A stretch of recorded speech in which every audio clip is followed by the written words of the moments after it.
Pasangan Ridwan Kamil Suswono akhirnya memutuskan tidak menggugat putusan KPUD yang menyatakan pasangan Pramono Rano memenangkan pilkada satu putaran di Jakarta. Artinya ini ya Pramono dan Rano yang akan segera dilantik menjadi gubernur gubernur dan wakil gubernur DKI Jakarta. Apa yang terjadi? Tiba-tiba pasangan Ridho itu tidak menggugat Bung Rocky. Padahal sebelumnya kan mereka tuh semua kompak menyatakan akan menggugat. Akhirnya Kim Plus walk out dalam pilkada Jakarta karena sampai tadi malam tidak ada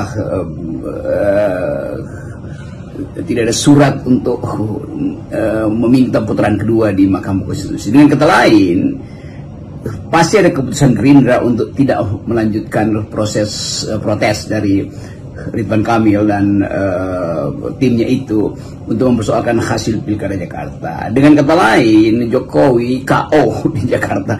Kan hanya itu keterangannya. Jadi tidak mungkin lagi ada semacam upaya untuk mengatakan bahwa Jokowi tidak pernah kalah. Dan ini pertama kali dan terutama di ibu kota pengaruh Jokowi itu atau faktor Jokowi lenyap gitu.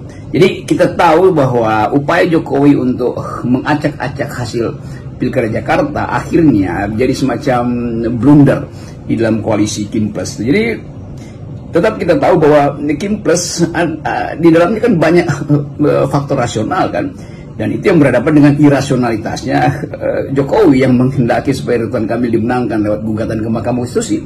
Nah sekarang kita masuk pada satu ulasan yang lebih mendalam bahwa hilangnya faktor Jokowi di Jakarta itu juga jadi penanda bahwa beliau selesai dan konsekuensinya panjang.